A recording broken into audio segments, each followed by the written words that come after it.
Hi guys, hello. My name is Anu. Welcome to my YouTube session guys. कैसे हो आप लोग? I hope आप सब लोग बेहतर होंगे, मस्त होंगे और बहुत ही अच्छे ढंग से आप लोग अपनी प्रिपरेशन कर रहे होंगे, क्योंकि दिसंबर में आप लोगों को पता है कि हमारे मल्टीपल्स एग्ज़ाम आने वाले हैं। हमारा यूजीसी नेट एग्ज़ाम दिसंबर में होने वाला है।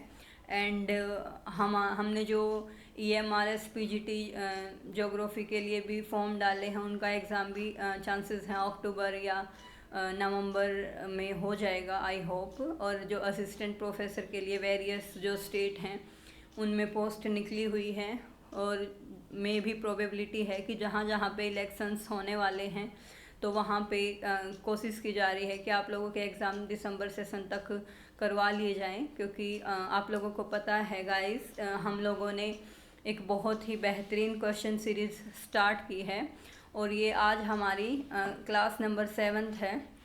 अगर आप लोगों ने पहले की 6 क्लासेस जो हमारी हुई हैं उनको नहीं देखा है, तो एक प्लेलिस्ट बनी हुई है हमारी क्लासेस की। आप लोग वहाँ पे जाके प्लेलिस्ट में जाके जो हमारी क्लासेस हुई हैं उनको चेक कर सकते हैं और वो क्लासेस को देख सकते हो गाइस।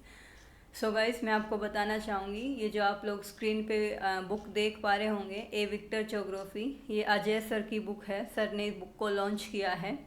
और गाइस, ये बुक आप लोग अमेज़ॉन या फ्लिपकार्ट से परचेज कर सकते हो। इस बुक का जो लिंक है मैं वो आप लोगों को डिस्क्रिप्शन बॉक्स में दे दूँगी गाइस।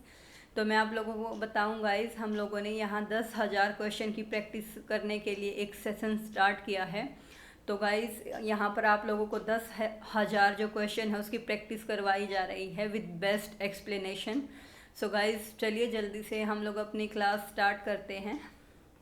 देखिए, ये है हमारा क्वेश्चन नंबर 1। गाइस, आप लोगों को बताना चाहूँगी कि अभी हमारा ज्योग्राफी ऑफ जो इंडिया है उससे जो क्वेश्चन आए हैं प्रीवियस ईयर में यूजीसी नेट एग्ज़ाम में, वो चले हुए हैं। इससे पहले हमने जो हमारी 6 क्लासेस की हैं उसमें हमने जैसे प्रैक्टिकल ज्योग्राफी और जो वेगनर की थ्योरी है, कोबर की थ्योरी है, उनसे प्रैक्टिस की है।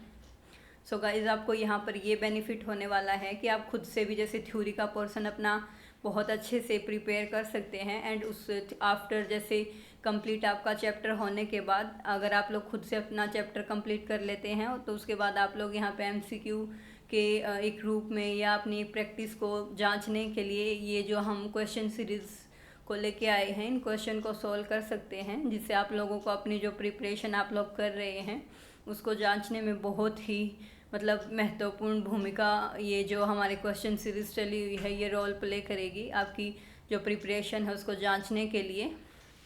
सो चलिए, क्वेश्चन नंबर 1 इज़ हेयर, जल्दी से सॉल्व कीजिए। गाइज, ये बोल रहा है कि जो भारत की पर्वतीय जलवायु के बारे में निम्नलिखित में से कौन सा कथन सही नहीं है। सो देखिए गाइज, ये आप लोगों को इस चीज़ का ध्यान रखना है। कई बार हम सिर्फ ये देख लेते हैं कि अच्छा ठीक है, जलवायु दिया हुआ है, और फिर उसके बाद सीधा भारत देख लेते हैं। सो गाइज, आप लोगों ने इस चीज़ का ध्यान रखना है कि जो यहाँ पे जलवायु पूछा है ना, वो भारत के जो पर्वतीय क्षेत्र है उसकी जलवायु के बारे में पूछा है। और ये क्वेश्चन में पूछा है सही नहीं है कि जो पर्वतीय जलवायु है ना भारत की, उसके बारे में जो कौन सा कथन है वो सही नहीं है। आप लोगों को इस क्वेश्चन में बताना है कि कौन सा कथन सही नहीं है। आई होप आप लोगों ने क्वेश्चन को देख लिया होगा और आंसर भी बहुत सारे लोगों ने कमेंट बॉक्स में दे दिया होगा। और जिन लोगों ने कमेंट बॉक्स में आंसर नहीं दिया, चलो ये मैं आप लोगों को इसका बताती हूँ कि क्या है। देखिए गाइस, ये बोल रहे हैं कि जो सूर्य के अभिमुख और विमुख ढालों के तापमान में भारी अंतर होता है। ये सही नहीं है गाइस, क्योंकि आप लोगों को मैं बताना चाहूँगी, इसने पूछा है कि सही नहीं है। तो देखिए गाइस, आप लोगों को पता होगा कि जैसे जैसे हम ऊपर की तरफ जाते हैं ना, तो 165 मीटर, सो गाइस 165 मीटर पे 165 मीटर की हाइट पे गाइस 1 डिग्री सेल्सियस जो टेम्परेचर है हमारा वो डिक्रीज़ हो जाता है गाइस, ठीक है। तो आप लोगों को पता है कि इसने ना जो पहाड़ी एरिया है उसके बारे में पूछा है, टेम्परेचर के बारे में। ये आप लोगों को पता है कि जो नॉर्मल लैप्स रेट होता है उसके कारण 165 मीटर की हाइट पर 1 डिग्री सेल्सियस तापमान वैसे ही कम हो जाता है। तो इतनी हाइट पर पर्वत वाले क्षेत्रों में अभिमुखी और विमुखी जो ढाल होते हैं उनमें इतना ज़्यादा अंतर नहीं होता तापमान का, क्योंकि ऑलरेडी वहाँ पे हाइट की वजह से बहुत सारी मतलब आप लोगों को पता है कि जो पहाड़ी क्षेत्र है वहाँ बहुत ज़्यादा हाइट होने के कारण टेम्परेचर वैसे ही बहुत डाउन चला जाता है due to normal lapse rate. So ये क्वेश्चन जो ये स्टेटमेंट है ये सही नहीं है। ये पूछ रहा है कि दिन में तापमान का जो टेम्परेचर में जो वेरिएशन होती है जब जो या फिर जो प्रसार या रेंज है वो अधिक होती है। नहीं गाइस, मैंने आपको अभी बताया है कि 160 जो 5 मीटर के ऊपर 165 अगर आप लोग देखोगे हाइट पे, अगर आप लोग चले जाते हैं ना 165 मीटर की अगर हाइट पे आप लोग जाते हैं तो वहाँ पे आपका 1 डिग्री जो टेम्परेचर है ना गाइस वो वैसे ही कम हो जाता है। 1 डिग्री सेल्सियस अगर आप लोगों का टेम्परेचर वैसे ही कम हो जाएगा। और जो पहाड़ है उनकी हाइट तो आप लोगों को पता है, इसने भारत के पर्वतीय पूछा, और जो हिमालय रेंज है या फिर जो आपकी धौलाधार रेंज है या बहुत सारी जो आपकी रेंज है गाइस, वहाँ पे आप लोगों को पता है कि height average on an average 5500 metre की हाइट होती है गाइस वहाँ पे। सो आप लोगों खुद से आइडिया लगा सकते हो कि ये जब 165 मीटर की हाइट पे 1 डिग्री सेल्सियस तापमान कम हो रहा है तो इतनी ज़्यादा हाइट पे तापमान कितना कम हो जाएगा। सो वहाँ पे टेम्परेचर में जो वेरिएशन है वो ज़्यादा कैसे हो सकती है, वहाँ तो ऑलरेडी टेम्परेचर बहुत डाउन हो जाता है guys. So statement number 1 and statement number 2 is wrong. ठीक है, ओके गाइज। ये बोल रहा है कि जो वर्षा की अनिश्चितता जिससे सूखा बढ़ने और फसल खराब होने की संभावना होती है। बिल्कुल सही बात है गाइज। आप लोगों को पता होगा कि जो भारत की जो जलवायु है हम उसको मानसूनी टाइप की जलवायु बोलते हैं, या हम बोलते हैं कि जो इंडिया में जो एग्रीकल्चर है वो डिपेंड है, जो दक्षिण पश्चिम मानसून होता है जिससे हमारे यहाँ पे वर्षा होती है, वो हमारी जो एग्रीकल्चर है वो टोटली डिपेंड होती है वर्षा के ऊपर, रेन के ऊपर, जो डिपेंड करता है जो दक्षिण पश्चिम मानसून पवनें आती हैं वर्षा लेके आती हैं उसके ऊपर। और वो गाइस बिल्कुल फिक्स एक पैटर्न को फॉलो नहीं करते। आप लोगों को पता है कि कई बार बोलते हैं, आप लोगों ने जो वो कंसेप्ट है पढ़े होंगे एल नीनो ला नीनो, कि अब की बार बारिश बहुत ख़राब हुई, अब की बार एल नीनो है वो अच्छा नहीं, मतलब जो एल नीनो है उसका इफेक्ट ज़्यादा रहा या कम रहा। तो यहाँ पे बहुत अनिश्चितता होती है वर्षा की, जिसके कारण जो हमारी फसलें हैं उनकी खराब होने की संभावना बहुत अधिक रहती है। ये बात सही है बिल्कुल। ये बोल रहा है कि उच्च तापमान के साथ साथ आर्द्रता, बिल्कुल सही बात है गाइस। आप लोगों को पता है कि जितना ज़्यादा टेम्परेचर हाई होगा इवेपोरेशन भी उतना ज़्यादा होगा।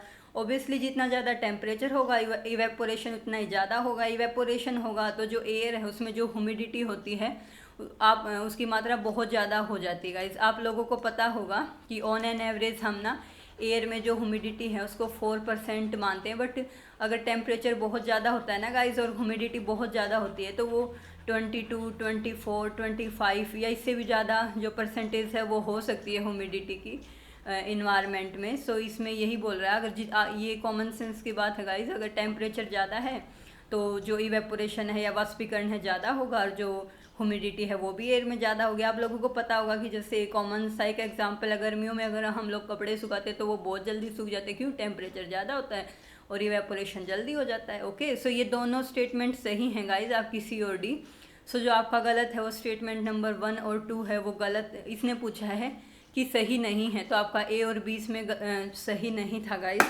सो इस क्वेश्चन में आपका ऑप्शन हो जाएगा, इसने पूछा था सही नहीं है, तो जो आपका ए और बी है वो सही नहीं है, इसमें आपका ऑप्शन हो जाएगा गाइज ऑप्शन नंबर 3। ओके, सो चलिए गाइज देख लेते हैं एक बार। ये जो क्वेश्चन है गाइज आपका रिपीट हुआ 2 बार। ये क्वेश्चन आपका दिसंबर 2020 और जो जून 2021 में यूजीसी नेट का एग्ज़ाम हुआ था उसमें ये क्वेश्चन आपका पूछा गया था कि जो पर्वतीय जलवायु में ऊंचाई के साथ साथ आप लोगों को पता है कि वायुदाब तथा आर्द्रता में सामान्यतः कमी होती जाती है, और जो सूर्य ताप एवं विकिरण की गहनता में वृद्धि होती है। बिल्कुल सही बात है गाइस। पर्वतीय जलवायु में भी जलवायु कटिबंध पाए जाते हैं, धरातलीय भागों में उष्ण कटिबंध या जलवायु तथा ऊंचाई पर टुंड्रा जलवायु। देखिए गाइस, पर्वतीय क्षेत्र एकदम बिल्कुल इतनी हाइट नहीं ले लेता कि एकदम 5500 मीटर की हाइट आ गई या एकदम से 6000 मीटर की हाइट आ गई गाइज। जैसे आप लोगों को पता है कि हिमालय है, हिमालय में जो शिवालिक रेंज है ना, जिसको बाहरी हिमालय भी बोलते हैं, उसकी हाइट बहुत कम है। तो वहाँ पे प्रोबेबली जो पेड़ मिलते हैं या जो वेजिटेबल्स या जो वेजिटेशन है गाइस वहाँ पे होगी उष्ण कटिबंधीय, जो आपकी वेजिटेशन है वो मिलेंगी गाइस। और जो आप ऊपर जाओगे जैसे J&K में जाओगे तो वहाँ पे आपको जो टुंड्रा प्रकार की जो आपकी जो क्लाइमेट है, टुंड्रा प्रकार का जो आपको क्लाइमेट है वो मिलेगा। सो वहाँ पे आपको जो वनस्पति है आपकी वो भी टुंड्रा प्रकार की ही आपको वहाँ पे मिलेगी वेजिटेशन। ओके, चलिए गाइस, क्वेश्चन नंबर 2। निम्नलिखित में से किसने भारत में मानसून की उत्पत्ति का विचार दिया? बहुत ही इजी क्वेश्चन है गाइस। ये मैं आपको बताना चाहूँगी, हमारे ज्योग्राफी में ज्योग्राफिकल थॉट एक ब्रांच है ज्योग्राफी की। सो उसमें गाइस जो अरब स्कॉलर हैं हमारे, ये क्वेश्चन वहाँ से भी बिलोंग मतलब करता है, या आप इसको वहाँ से भी देख सकते हैं गाइस। ये क्वेश्चन बहुत बार रिपीट होता है, पीजीटी का एग्ज़ाम हो या फिर यूजीसी नेट का एग्ज़ाम हो, ये बहुत रिपीटेड क्वेश्चन है। सो गाइस मैं आप लोगों को बताना चाहूँगी, एक सेकेंड गाइस, माउस गिर गया नीचे। सो गाइस देखिए, जो अल मसूदी थे गाइस, उन्होंने बताया था भारत में मानसून की उत्पत्ति के बारे में। ये गाइस 941 ईस्वी से लेके और ये 943 कितना 900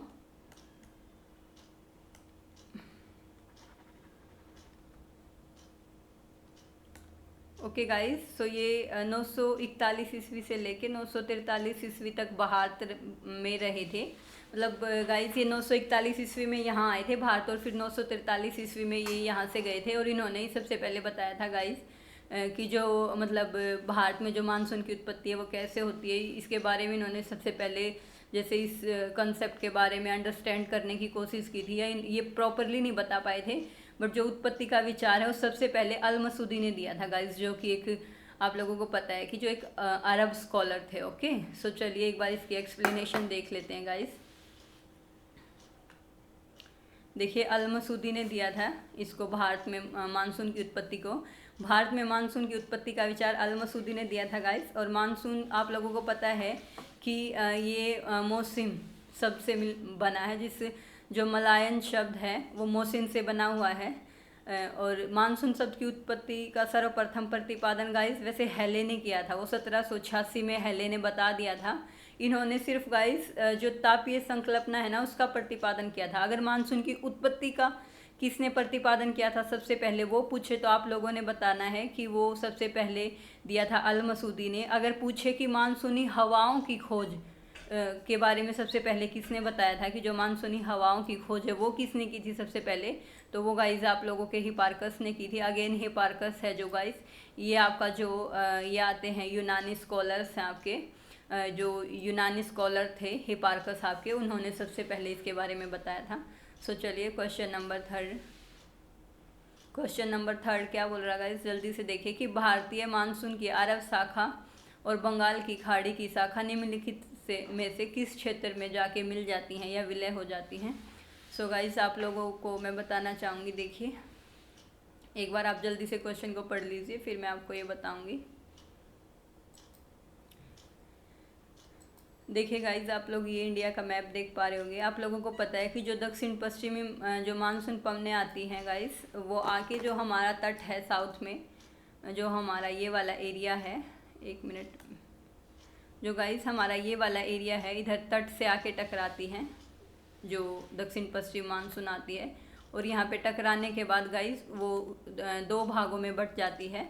तो जो उसका एक भाग होता है उसको बोलते हैं हम पश्चिमी धारा, और जो दूसरी इधर टकरा के इस तट से टकरा के इधर जो पूर्व की तरफ बहती है गाइस उसको बोलते हैं पूर्वी धारा। ये दोनों बाद में मिलती है एक जगह जाके। आप लोगों को पता है कि ये गाइस तो ये जो धारा है गाइस यहाँ से पूर्व घाट के सहारे होती है आपकी, एक तो इधर जैसे बे ऑफ बंगाल से इधर एंट्री कर जाती है, इस जैसे कि आप लोगों का ये वेस्ट बंगाल, झारखंड, बिहार, यूपी इस वाले एरिया में एंट्री कर जाती है।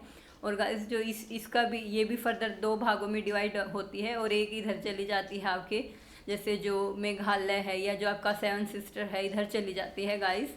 तो आप लोगों को पता होगा कि ये कीप नुमा एक शेप है गाइस, जहाँ से ये जो धारा है इसमें जैसे जब एंट्री कर जाती है तो बाहर नहीं निकल पाती। और यहाँ पे जो हमारा हिमालय रेंज का जो विस्तार है ना, तो उससे यहाँ पे उससे टकराने के कारण जब ये एयर ऊपर की तरफ उठती है तो यहाँ पे ये भारी वर्षा करती है। आप लोगों को पता होगा, बोला भी जाता है कि जो इंडिया का मौसिनराम है मेघालय में, सबसे ज़्यादा बारिश वहीं पे होती है। ये इसी कारण होती है क्योंकि जो हमारे पर्वत है या फिर जो रोक का स्ट्रक्चर है ना, वो इस वे में डेवलप है यहाँ पे कि जो हमारी दक्षिण पश्चिम मानसून पवनें आती हैं वो यहाँ पे यहाँ से बाहर नहीं निकल पाती और इस एरिया में बहुत अच्छी बारिश करती हैं, जैसे वो तट के साथ साथ ऊपर उठती हैं। और यहाँ से गाइस जो ये यहाँ पे भी दो भागों में विभाजित हुई थी और जो एक भाग इसका यहाँ से वेस्ट बंगाल से आपका बिहार यूपी में एंट्री करता हुआ आगे जैसे उत्तर प्रदेश से फिर दिल्ली हरियाणा यहाँ तक जाता है ये। और गाइस इसमें जो ह्यूमिडिटी है ये पूर्व से पश्चिम की तरफ बहुत ही कम होती चली जाती है और फिर ये यहाँ तक पहुँचती है या राजस्थान वाले एरिया में पहुँचती है, तो इसमें ह्यूमिडिटी है वो ना के बराबर या बहुत कम रह जाती है, इसलिए ये एरिया फिर इधर सूखा ही रह जाता है। और गाइस जो ये वाली थी ये यहाँ पे एक इसकी जो ट्रिब्यूटरी है इधर चली जाती है, फिर अगेन ये यहाँ से जैसे इंडिया है वहाँ पे एंट्री करती है महाराष्ट्र से और फिर ये गाइस गुजरात से होती हुई, जैसे आप लोगों को पता है कि यहाँ पे हमारा जो अरावली रेंज है, अरावली रेंज है गाइस यहाँ पे, तो फिर जो दिल्ली तक जाती है यहाँ पे। सो गाइस अरावली जो रेंज है ना उसकी लोकेशन इस तरीके से है कि उनके पैरेलल है कि जैसे ही हमारी विंड इधर एंट्री करती है ना तो उसके पैरेलल जो अरावली रेंज है उस अरावली रेंज बनी, इस तरीके से फॉर्मेशन हुई है अरावली रेंज की कि जो ये विंड आई ये यहाँ पे मतलब उससे टकरा के बारिश न कर पाने के कारण उसके पैरेलल ही चली जाती है।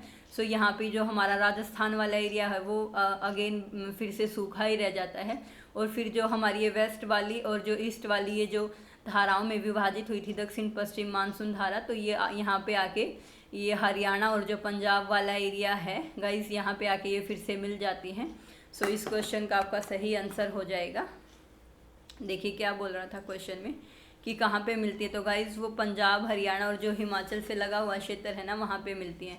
So option number A is correct, option number A सही हो जाएगा आप लोगों का। देख लीजिए पंजाब हरियाणा के मैदान तथा बंगाल की खाड़ी के दोनों ओर से लगभग समान दूरी पर इस क्षेत्र में दोनों मानसूनों से वर्षा होती है, बहुत कम होती है गाइस वो हरियाणा पंजाब के कुछ क्षेत्र में ही। जैसे राजस्थान तो आप लोगों को पता ही है कि राजस्थान में 10 सेंटीमीटर औसत जो वार्षिक वर्षा है उसकी मात्रा प्राप्त होती है, बहुत ही कम ना के बराबर। और जो गाइस आप लोगों को पता है कि तमिलनाडु का जो क्षेत्र है वहाँ पे भी जो दक्षिण पश्चिम मानसून पवनें हैं उनसे वर्षा नहीं हो पाती, अपितु बल्कि जब जैसे हमारा हम बोलते हैं ना कि अब मानसून की वापसी हो रही है, लौटता हुआ मानसून सर्दियों में सितंबर में, उस टाइम पे गाइस तमिलनाडु में वर्षा होती है। ओके सो चलिए क्वेश्चन नंबर 4, सर्दी के मौसम के दौरान भारत के उत्तर पश्चिमी भाग में निम्नलिखित में से किस कारण से वर्षा होती है।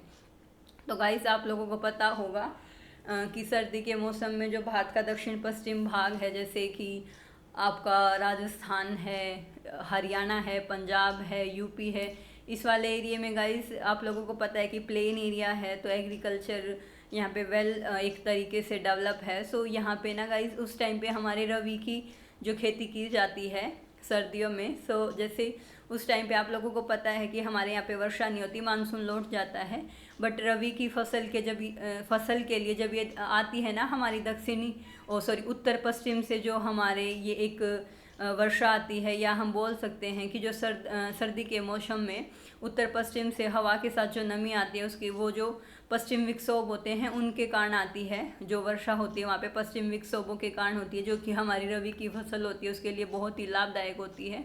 रबी की फसल में भी मैं बोलूँ तो गाइस स्पेशली हमारे जो वीट या फिर गेहूँ की फसल होती है उसके लिए बहुत लाभदायक होती है उस टाइम पे जो वर्षा होती है।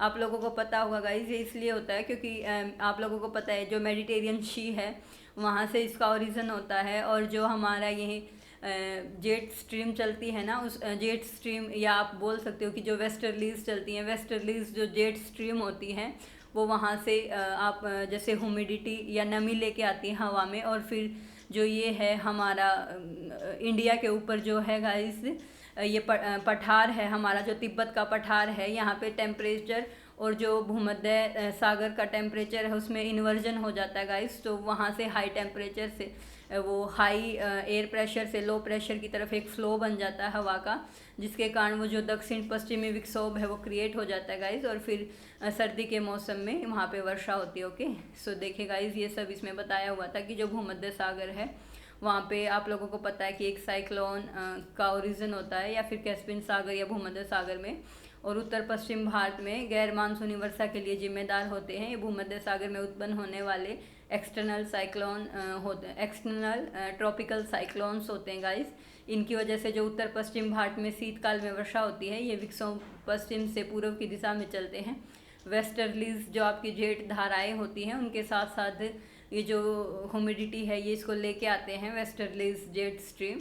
आगे चलकर भूमध्य सागर को पार करने के बाद ये ईरान, अफगानिस्तान और पाकिस्तान से होते हुए जो हमारा इंडिया है, जिसको यह पहले भारतीय उपमहाद्वीप बोलते थे, उसमें एंट्री करते हैं। ओके, सो चलिए क्वेश्चन नंबर 50 से है। ये पूछ रहा है कि भारत में जो दक्षिण पश्चिम मानसून है उनकी वापसी, या फिर उनका हम बोल सकते हैं कि वो वापसी करने लग जाती हैं या फिर वो पीछे हटना शुरू कर देती है। दक्षिण पश्चिम मानसून वो किस टाइम पे शुरू करती है गाइस? अगर एंट्री की पूछे गाइस तो वैसे वो 25 मई से बोल सकते हैं हम। एंट्री होती है जो 25 मई को गाइस, वो हमारा जो अंडमान निकोबार द्वीप समूह है वहाँ पे दक्षिण पश्चिम मानसून की एंट्री हो जाती है। और जो हम मेनलैंड में बोले तो 1 जून को गाइस केरला में जो हमारी दक्षिण पश्चिम मानसून है उसकी एंट्री हो जाती है। बट यहाँ पे पूछा है कि वापसी कब की होती है, तो गाइस 1 सितंबर को जो दक्षिण पश्चिम मानसून है उनकी वापसी होनी स्टार्ट हो जाती है। गाइस देख लीजिए, दक्षिण पश्चिम मानसून 25 मई तक अंडमान निकोबार तक पहुँच जाती है। और क्या नाम है, एक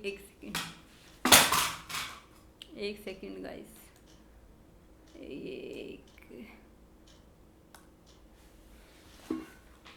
आज 4 बार माउस गिरा चुकी हूँ गाइस मैं। आज थोड़ी मेरी तबीयत ख़राब थी, सो बार बार माउस गिर रहा है वैसे। सो देखिए गाइस, एक बार ये था आपका कि जो दक्षिण पश्चिम मानसून है वो 25 मई तक अंडमान निकोबार पहुंच जाता है। और 1 जून को दक्षिण पश्चिम मानसून भारत के जो दक्षिण सिरा है केरल वहां तक पहुंच जाता है। और 1 सितंबर को जो दक्षिण पश्चिम मानसून है वो वापस लौट जाता है। अरब सागर से आने वाली शाखा 10 जून तक मुंबई पहुंच जाती है।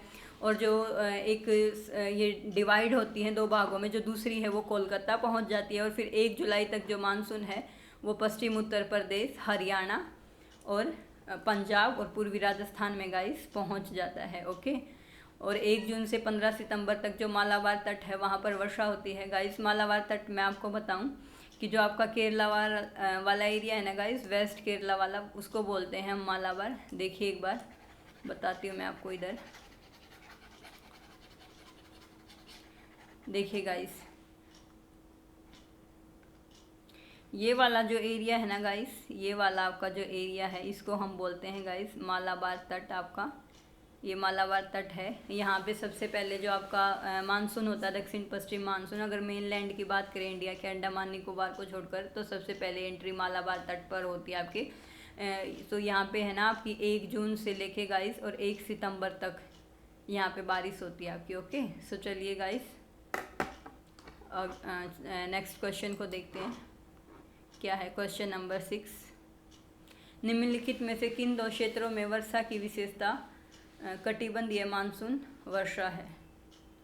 निम्नलिखित किन 2 क्षेत्रों में वर्षा की विशेषता उष्ण कटिबंधीय मानसूनी वर्षा है? ओके, बताइए गाइस किन 2 क्षेत्रों में है। क्वेश्चन नंबर 6, इसमें थोड़ा सा इसने सही नहीं दिया हुआ। ये पूछा है कि इसमें ये पूछ रहा है कि जो कौन सा क्षेत्र है उसकी उष्ण कटिबंधीय मानसूनी वर्षा की विशेषता बता रहा है। क्वेश्चन नंबर 6, ये पता नहीं जो हमारा टाइपिस्ट है उसने क्या एरर कर रखी, क्वेश्चन सही से समझ ही नहीं आ रहा कि कौन सा जो उष्ण कटिबंधीय था या शीत कटिबंध था, वो उसने मिसप्रिंट कर दिया।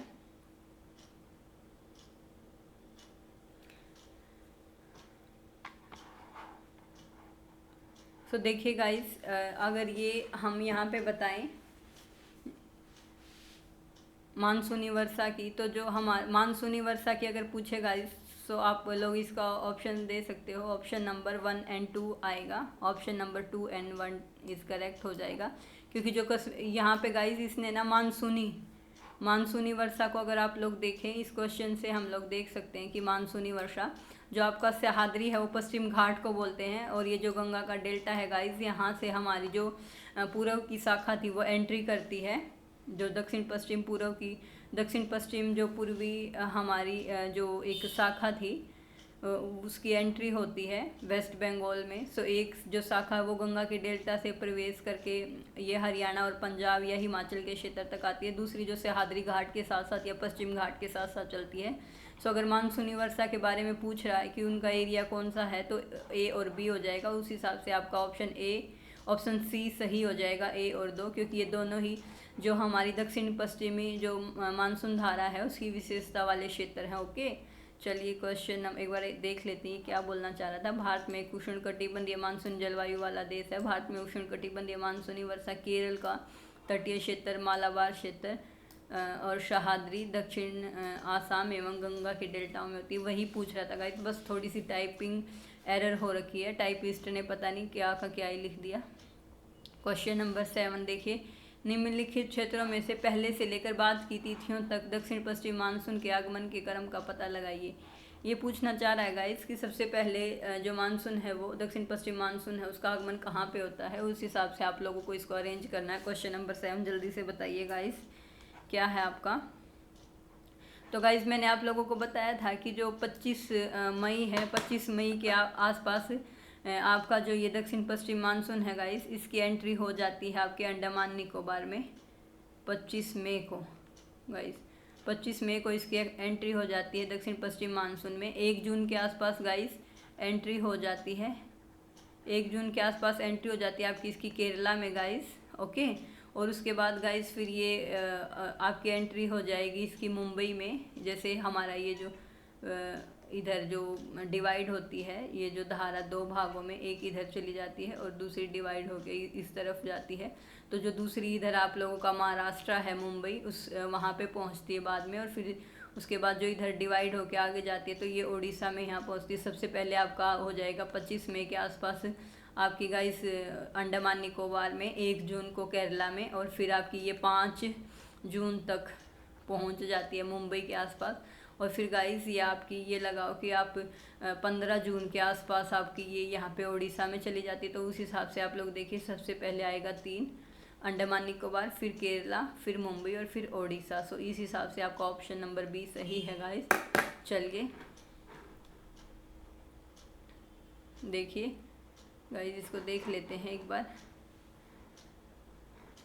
देखिए गाइस दक्षिण पश्चिम मानसून का आगमन बंगाल की खाड़ी में होता है। 25 मई को दक्षिण पश्चिमी जो मानसून है वो अंडमान निकोबार पे पहुंच जाती है, जो हमारा इंदिरा पॉइंट है, सबसे जो दक्षिणतम पॉइंट है वहाँ पे। 1 जून को केरला में पहुंच जाती है, 5 जून को फिर कर्नाटक तट या महाराष्ट्र में आप लोग बोल सकते हैं। ये एग्जैक्ट नहीं होता बिल्कुल, ये 5 जो जून है उसके आसपास मुंबई, 5 से 7 भी लगा सकते हो, 7 जून तक, क्योंकि वेरिएशन होती है मानसून का। आप लोगों को पता है एक फिक्स पैटर्न नहीं होता, ऑन एन एवरेज ही निकालते हैं।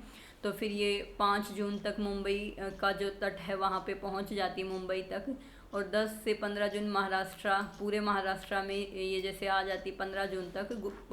उल्टा जैसे 15 जून तक तो गाइस ये गुजरात तक पहुँच जाती हैं। 5 में ये आपका कर्नाटका और महाराष्ट्र में आ जाती है और 15 जून तक ये गुजरात में पहुँच जाती है। और 15 जुलाई को संपूर्ण भारत में मानसून का आगमन हो जाता है। आप लोगों को पता होगा 15 जुलाई तक संपूर्ण भारत में इसका आगमन हो जाता है। और 1 जून को उत्तरी पूर्वी भारत एवं 5 जून को कोलकाता तट तक, 18 जून को ओडिशा।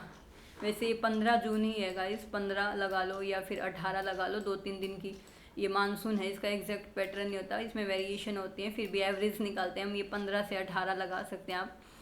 तो 18 जून तक इसका उड़ीसा के तट पर इसका आगमन हो जाता है। ओके, सो चलिए क्वेश्चन नंबर 8, निम्नलिखित शहरों को ज़्यादा से कम तापमान के क्रम में रखें। क्वेश्चन नंबर 8 है गाइस कि सबसे ज़्यादा जो तापमान है वो किसका होगा, फिर उससे कम किसका होगा। आपको इसको एक ऑर्डर में रखना है। जल्दी से क्वेश्चन नंबर जो 8 है उसका आंसर दीजिए गाइस। बहुत ईजी क्वेश्चन है गाइस, आप लोगों को आप लोग कॉमन सेंस से इसका आंसर देने की कोशिश कीजिए। सो देखिए guys question number 8, I hope आप लोगों ने देख लिया होगा। तो देखिए गाइस सबसे ज़्यादा आप लोगों का जो अगर आप लोगों को पता होगा कि हमारे जो राजस्थान है वहाँ सबसे ज़्यादा टेम्परेचर होता है। अगर आप लोगों को राजस्थान या जैसलमेर एक का भी अगर आप लोगों का पता होता तो आप क्वेश्चन का सही आंसर दे देते, क्योंकि आप लोगों को पता है कि जैसलमेर राजस्थान के अंदर है, जहाँ पे हमारी आर्मी है उसकी भी एक जो शाखा है या ब्रांच है वो जैसलमेर में लगाई गई है। या फिर जैसलमेर पे हमारे आर्मी के कैंट हैं वो राजस्थान में है, वहाँ पे बहुत गर्मी होती है। वो सैनिक बेचारे इतने टेम्परेचर में वहाँ सर्वाइव करते हैं जैसलमेर में।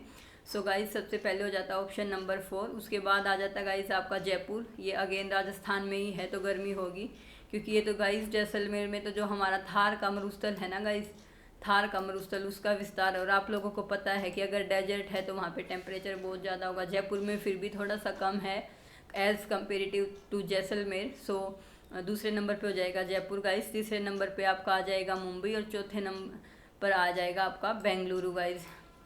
मुंबई में तो आपको पता है गाइस, और बेंगलुरु क्योंकि ये तो एक कोस्टल एरिया पे है तो यहाँ पे जो टेम्परेचर की वेरिएशंस हैं वो बहुत ज़्यादा नहीं होती।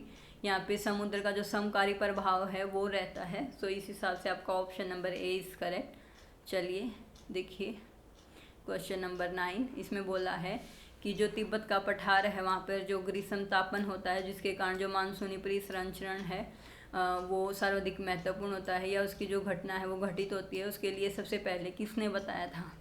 सो गाइज आपको पता है कि जब टेम्परेचर ज़्यादा होता है तो आपका जो एयर प्रेशर है वो कम हो जाता है, और जब एयर प्रेशर ज़्यादा होता है तो टेम्परेचर कम हो जाता है। इनमें इन्वर्सन या मैं बोलूँ ऑपोजिट या विपरीत संबंध होता है गाइज। सो अगर गर्मियों में जब बहुत ज़्यादा तापमान हो जाता है तो तिब्बत के पठार पे गाइज एक आप लोगों को बताऊँ मैं, एक गर्त बन जाता है। तापमान बहुत ज़्यादा होने की वजह से वहाँ पे जो एयर प्रेशर है वो बहुत ही ज़्यादा कम हो जाता है। सो फिर एयर प्रेशर कम हो जाता है। आप लोगों को पता है कि जो हवा है वो हाई प्रेशर से लो प्रेशर की तरफ ब्लो करती है या फिर चलती है। सो गाइस अगर यहाँ पे टेम्परेचर बहुत ज़्यादा है तो एक जो निम्न एयर प्रेशर है वो क्रिएट हो जाता है, तो इसके कारण जो विंड है वो तिब्बत के पठार की तरफ चलती है, जिसके कारण वो दक्षिण पश्चिम, हम जिसको बोलते हैं कि दक्षिण पश्चिम मानसून, वो अपने साथ बहुत सारी ह्यूमिडिटी लेके आती है और जो हमारी पूरे भारत में वर्षा का एक कारण बनती हैं। इसके बारे में सबसे पहले बताया था गाइस कोटेश्वरम ने, जो एक इंडियन ही थे कोटेश्वरम। ये 2014 में आया था गाइस क्वेश्चन आपका। कोटेश्वरम ने अवलोकन किया तिब्बत का पठार गर्मी तापमान पर मानसूनी परिसंचरण के लिए सर्वाधिक महत्वपूर्ण है। कोटेश्वर ने ही गाइस आपका जो जेट स्ट्रीम है ना उसका जो कंसेप्ट था वो दिया था। ओके गाइस चलिए क्वेश्चन नंबर 10 इज हेयर, जल्दी से आंसर दीजिए। जलवायु वर्गीकरण की कोपेन की योजना के अनुसार आप लोगों को पता होगा कि जो कोपेन है उसने क्लाइमेट क्लासिफिकेशन दिया था, उसमें उन्होंने से किस प्रकार की जो हमारी क्लाइमेट है उसको डिनोट किया था। ओबियसली अगेन बहुत ईजी क्वेश्चन है गाइस। आपका जो था उससे उन्होंने पोलर या फिर हमारी जो ध्रुवीय जलवायु है उसको रिप्रेजेंट किया था, और वो जम्मू कश्मीर में है आपकी। देखिए जल्दी से ये इन्होंने दिया हुआ कि कौन सी जलवायु किस उसमें रिलाई करती है, कौन से एरिया में गाइस। सो इसमें जम्मू कश्मीर में वाली जो जलवायु तुल्य इसने पूछा है। ध्रुवीय तुल्य जो जलवायु है वो तापमान वर्षण 0 डिग्री सेल्सियस से कम रहता है इसमें, और ये हिमालय के 5000 मीटर से भी ऊंचे भाग को इसमें शामिल किया है। कोपेन ने प्रकार की जो या फिर जो तुल्य जो क्लाइमेट रखा है या जलवायु रखी है, इसका विस्तार गाइस आपका जो जम्मू कश्मीर है उसमें है, और जो हमारे हिमालय प्रदेश है ना उसके अंदर है गाइस। ठीक है, इसमें एक अगेन जो इम्पोर्टेंट है गाइस वो है आपका CWG। वैसे सारे इम्पोर्टेंट हैं, कोपेन का क्लाइमेट क्लासिफिकेशन है वो बहुत ही इंपॉर्टेंट है गाइस। आप ज्योग्राफी से कोई भी एग्ज़ाम दें, कोपेन के क्लाइमेट क्लासिफिकेशन से क्वेश्चन बनता ही बनता है। ये जो CWG है ये जो हमारा गंगा वाला एरिया है ना, कि जो ये गंगा रिवर है जो जिससे ये फ्लो करती है, या फिर हमारा जो हम गंगा का मैदान बोलते हैं जिस क्षेत्र में, जो वहाँ पे है गाइस वो वहाँ पे आपकी CWG कैसी CWG प्रकार की जो क्लाइमेट पाई जाती है गाइस, ये बहुत इंपॉर्टेंट है। और एग्जामिनर यहाँ से बहुत क्वेश्चन पूछता है बहुत बार। और एक गाइस जो इसमें इंपॉर्टेंट है वो है AS प्रकार की जलवायु। यहाँ पे AS प्रकार की जलवायु में गाइस जो लौटता हुआ मानसून है वो वर्षा करता है। देखिए AS वाला कहाँ है, ये रहा। एक AS वाला बहुत इंपॉर्टेंट है और एक है CWG वाला। ये इसने हमसे क्वेश्चन पूछा था, ये वाला मैंने बता दिया है। आप इसका अगेन स्क्रीनशॉट ले लीजिए गाइस। और ये कोपेन का क्लाइमेट क्लासिफिकेशन, इसको पूरे को अच्छे से पढ़ लेना। कोपेन का क्लाइमेट क्लासिफिकेशन, यहाँ से क्वेश्चन बनता ही बनता है। चलिए क्वेश्चन नंबर 11, भारत में निम्नलिखित में से कौन सा स्थान सूरज की ऊर्ध्वाधर किरणों को नहीं पाता। बहुत ही आसान क्वेश्चन है गाइस। जो J&K है वो भारत का जो नॉर्थ ईस्ट जो रीजन बोलेंगे या जो नर्दर्न एरिया है भारत का, वहाँ पे है आपका J&K, और उसमें है श्रीनगर। तो वहाँ पे जो गाइस हैं वो जो सूर्य की किरणें हैं वो सीधी नाव के टिल्ट होता है, वहाँ जो सूर्य की किरणों का टिल्ट होता है, या फिर एक एंगल है एंगल ऑफ इंसिडेंट है वो बहुत ज़्यादा बनता है गाइस, वहाँ पर सूर्य की किरणें तिरछी पड़ती हैं, कहाँ पे, श्रीनगर में या फिर J&K में। Okay, so option number A is correct. ये आपका 2014 में UGC नेट एग्जाम में क्वेश्चन आया था गाइस। करक और मकर रेखा पर आप लोगों को पता है सूर्य की किरणें सीधी पड़ती हैं, और इससे जो भी एरिया जितनी दूर होता जाएगा उससे जो सूर्य की जो किरणें हैं सीधी पड़ती हैं, उनका जो एंगल है वो बढ़ता जाएगा, और वहाँ पे सूर्य का जो प्रकाश है वो कम, सूर्य के प्रकाश की जो मात्रा है उतनी ही कम होती जाएगी। Okay, so A is correct answer. चलिए, question number 12 is here. Bharat के निम्नलिखित क्षेत्रों में से ज़्यादा में से कम वर्षा वाले क्षेत्रों के क्रम की पहचान करें। गाइस आपको बताना है सबसे ज़्यादा बारिश कहाँ होती है, उसके बाद फिर कहाँ होती है। ये आपको एक वो दिया हुआ है ऑर्डर, उसको आपको एक अरेंज करना है मैच कि सबसे ज़्यादा वर्षा कहाँ पे होती है, उसके बाद कहाँ पे होती है। गाइस क्वेश्चन नंबर 12 जल्दी से बताइए। सो गाइस देखिए, मैंने आपको बताया था कि देख लीजिए, जैसे कि ये आपका इंडिया है। सो यहाँ से जो दक्षिण पश्चिम मानसूनी जो हमारी हवा आती है वो दो भागों में बढ़ जाती है। दक्षिण मानसूनी जो पवन है एक इस तरफ चली जाती है, एक इस तरफ। तो सबसे पहले ये इसको जो ये पाथ जो है अपना तय करना, इससे पहले जो ये यहाँ से टकरा के सीधी चली ये जाएगी, तो ये है हमारा पश्चिमी घाट, और इसको बोलते हैं गाइस हम सह्याद्री। तो सबसे पहले क्या हो जाएगा आपका, सबसे पहले आ जाएगा गाइस बी। उसके बाद आ जाएगा गाइस जो ये आपकी जाती है ब्रांच एक जो डिवाइड हुई थी वो ऐसे मतलब फिर से ये दो भागों में डिवाइड होती है, एक ऊपर चली जाती है, दूसरा मुड़ जाती है यहाँ पे। तो ये आपकी वेस्ट बंगाल से गाइस ये जो आपका गंगा का जो डेल्टा है यहाँ पे प्रवेश करती है उसके बाद। और फिर गाइस तीसरे नंबर पर जो आपका पूर्वी उत्तर प्रदेश है, और जब ये यहाँ से आगे चलेगी तो ये जो आपका पूर्वी उत्तर प्रदेश आ जाता है गाइस यहाँ पे होती है, और फिर यहाँ पे आ जाता है गाइस आपका गुजरात, और ये गाइस यहाँ पे आ जाता है आपका गुजरात, फिर पहुँचती है ये यहाँ पे गुजरात पे।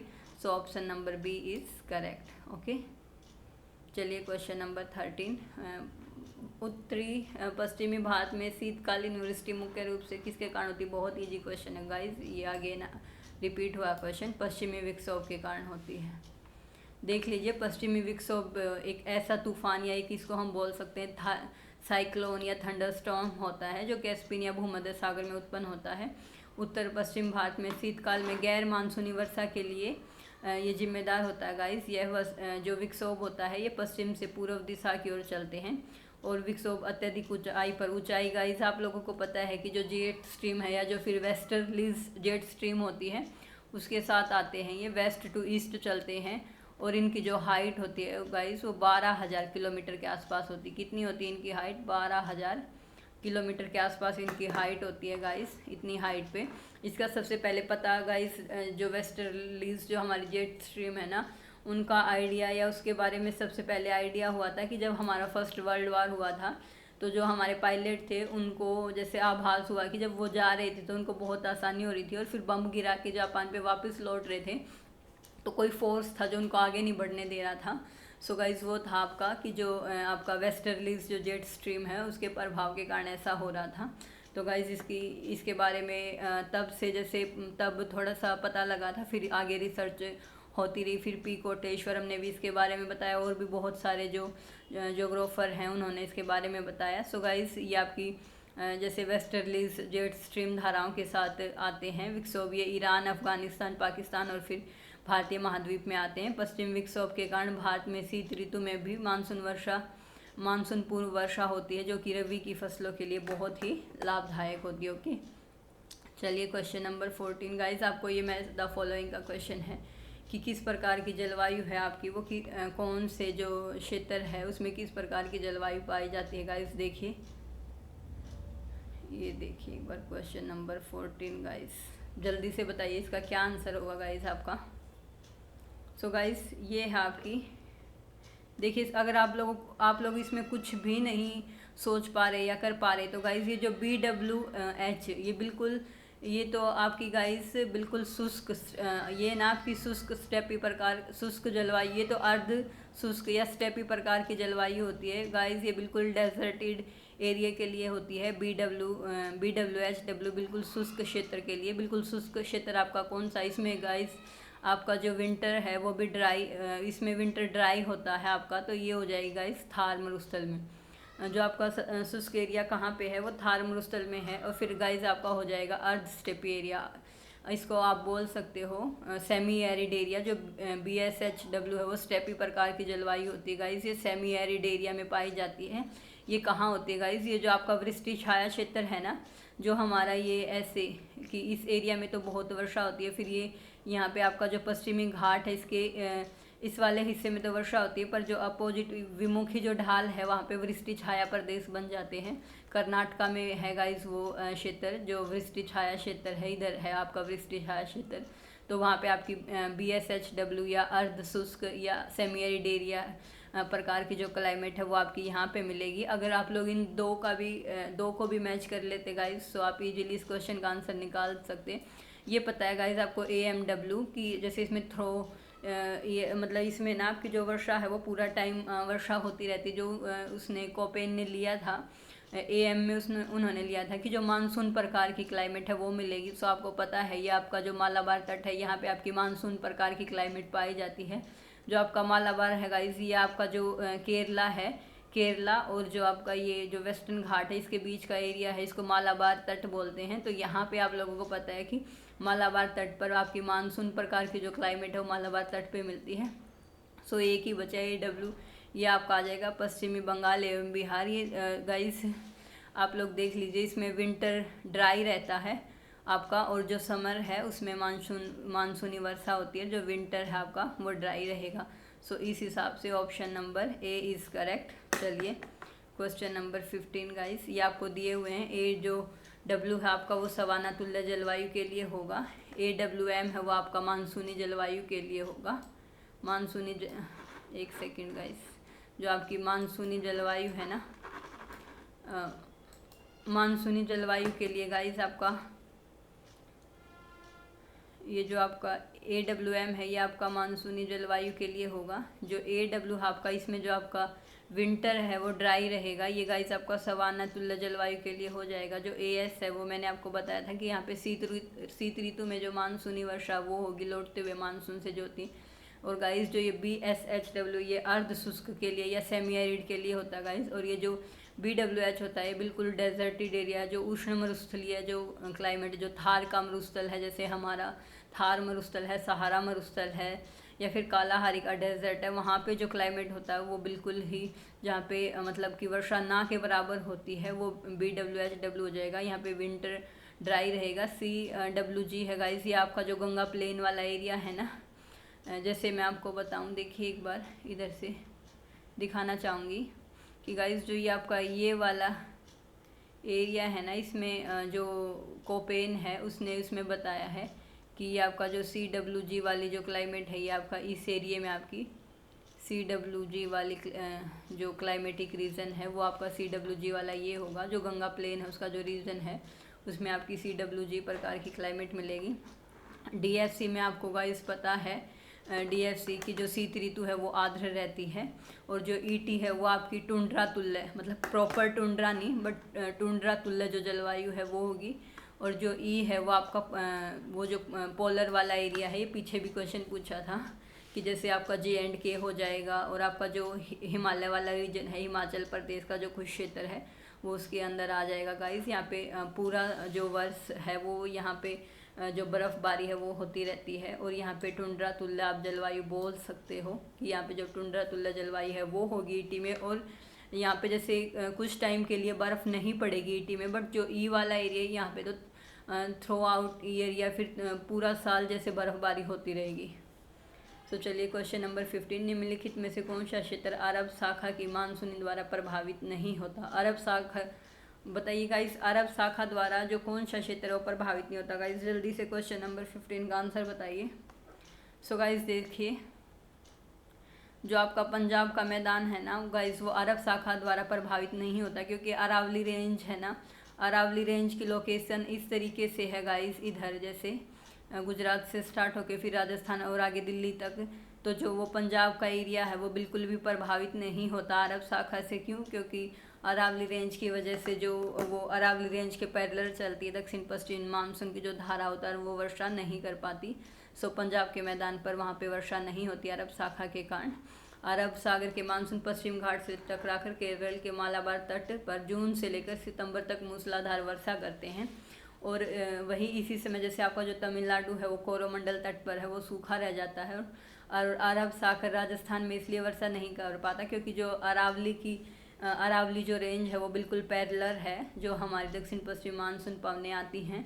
सो वहाँ से वो उस पर्वत के समांतर या उसके बिल्कुल पैरेलल निकल जाती है आगे, और वो वहाँ पे वर्षा नहीं कर पाती। Question number 16 is here. Bharat के पूर्व की ओर प्रभावित होने वाली नदियों का उत्तर से दक्षिण में सही क्रम लिखिए गाइस। तो मैं आपको बताना चाहूँगी गाइस, आप लोगों की जो ये आपका देखिए एक बार इंडिया का मैप देख लीजिए गाइस। यहाँ पे आपकी जो महानदी है वो है, महानदी के बाद फिर आपकी गोदावरी है गाइस, फिर आपकी महानदी है, फिर गोदावरी है गाइस, फिर आपकी कृष्णा नदी है, फिर आपके यहाँ पे पेन्नार नदी, फिर यहाँ पे आपकी कावेरी नदी है। तो ये इसने ऐसे नॉर्थ टू साउथ गाइस इनका डिस्ट्रीब्यूशन पूछा था। सो देख लीजिए आप लोग, सबसे पहले आपकी महानदी है, फिर गोदावरी है गाइस, फिर कृष्णा है, फिर पेन्नार और फिर कावेरी। सो option number A is correct. देखिए गाइस, सबसे पहले आपकी महानदी है, फिर गोदावरी है, फिर कृष्णा है, फिर पेन्नार है और फिर कावेरी। चलिए क्वेश्चन नंबर 17 इज हेयर। निम्नलिखित में से कौन सा क्षेत्र दामोदर घाटी क्षेत्र का हिस्सा नहीं है? सो गाइस देखिए, दामोदर घाटी का क्षेत्र कौन सा नहीं है? 17 का आंसर दीजिए गाइस जल्दी से। दामोदर क्षेत्र आपको पता है गाइस कौन सा है? दामोदर क्षेत्र गाइस आपका ये वाला है, देखिए एक बार,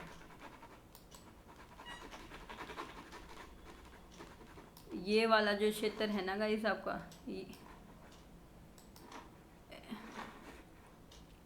गाइस आपका ये वाला जो क्षेत्र है, ये दामोदर वाला क्षेत्र है।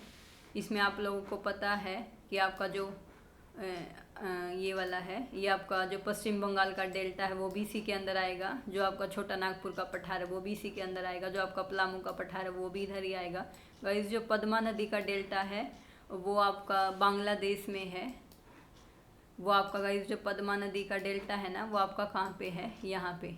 पद्मा नदी का डेल्टा यहाँ पे है। ये जो हमारा दामोदर घाटी वाला क्षेत्र यहाँ पे नहीं आएगा, पद्मा वाला आ जाएगा आपका यहाँ पे। So option number B is correct. इसने पूछा था कि दामोदर घाटी का हिस्सा नहीं है, तो आपका गाइस ऑप्शन नंबर 2 सही है। पद्मा नदी का जो डेल्टा का जो मैदान है वो दामोदर घाटी का क्षेत्र नहीं है।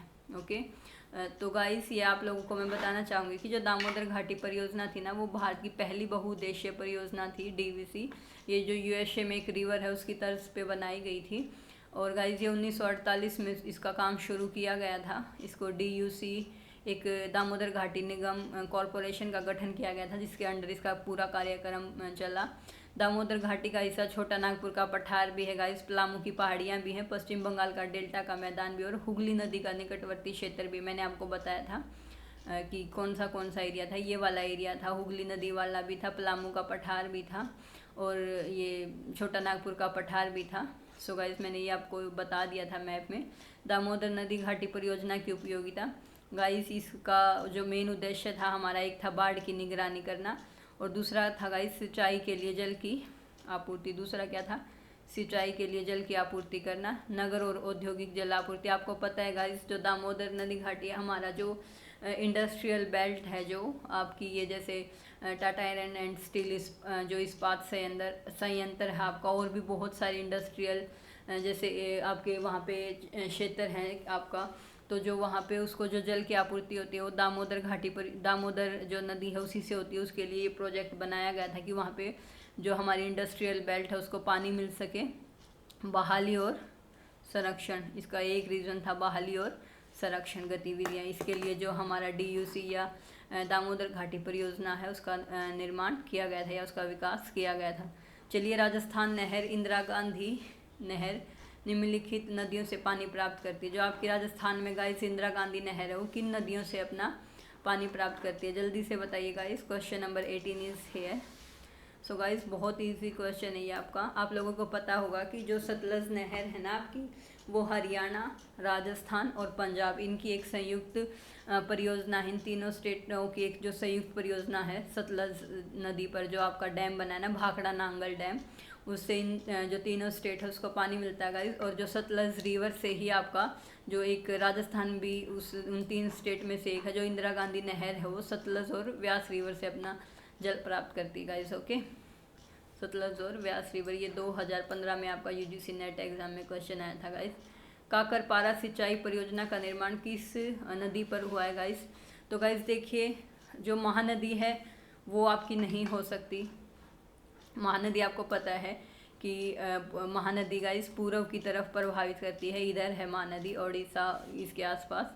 तो गाइस महानदी पूर्व की तरफ है। गोदावरी भी अगेन पूर्व की तरफ जाती है। और जो काकरपारा है गाइस, वो आप उसको नाम से ही, एक जो काकरपारा है वो विद्युत संयंत्र, वो परमाणु संयंत्र है गाइस, काकरपारा परमाणु संयंत्र, जो कि गुजरात में। और आप लोगों को पता है कि जो ताप्ती रिवर है वही गुजरात से होकर गुजरती है। So option number C is correct guys.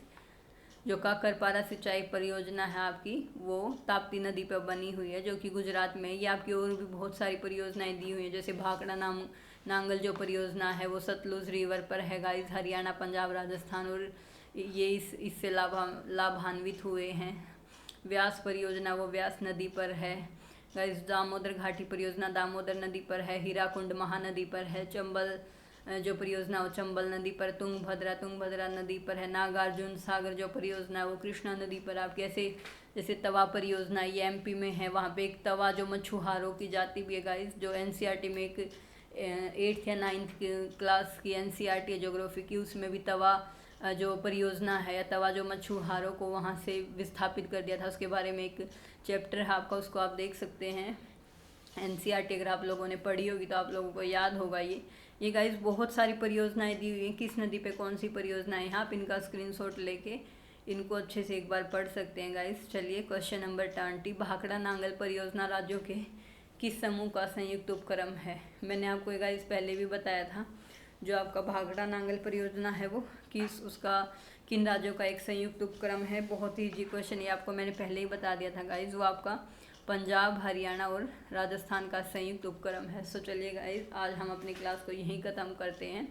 देखिए गाइस, हम लोगों ने जैसे ये क्वेश्चन की सीरीज़ स्टार्ट की हुई है। अगर आप लोग थ्योरी को भी बहुत अच्छे से करना चाहते हैं तो अजय सर ने विक्टर ज्योग्राफी पे एक बहुत ही मैं बोलूँगी इफ़ेक्टिव, एक बहुत ही आपकी तैयारी को एक धार देने वाला बैच स्टार्ट किया। आप लोग थ्योरी को वहाँ से कर सकते हैं, एंड अगेन एमसीक्यू की प्रैक्टिस या प्रीवियस क्वेश्चन की प्रैक्टिस मेरे साथ यहाँ पे यूट्यूब पे बिल्कुल फ्री में कर सकते हैं। ये विदाउट एनी कॉस्ट गाइस, ये आपको फ्री में जो प्रीवियस ईयर है उनकी प्रैक्टिस फ्री में करवाई जा रही है। यहाँ से आप लोगों से इसके लिए कोई चार्ज नहीं लिया जा रहा, तो आप ज़रूर से इस सेशन के साथ जुड़िए और जो अपनी तैयारी है उसको एक बेहतर धार दीजिए, या अपनी तैयारी को एक स्टेप और दूसरे बच्चों से आगे लेके जाइए। और ओके गाइस, आप लोग स्वस्थ रहिए, मस्त रहिए और अपनी प्रिपरेशन ऐसे ही ज़ोर शोर से करते रहिए। डेफिनेटली फिर अगर आप लोग बहुत अच्छे से अपनी प्रिपरेशन करते हैं तो आप लोग कोई भी आपका एग्ज़ाम होगा आप निश्चित रूप से उसमें सफलता अर्जित करेंगे। सो ओके गाइस, जय भारत, जय हिंद, बाय।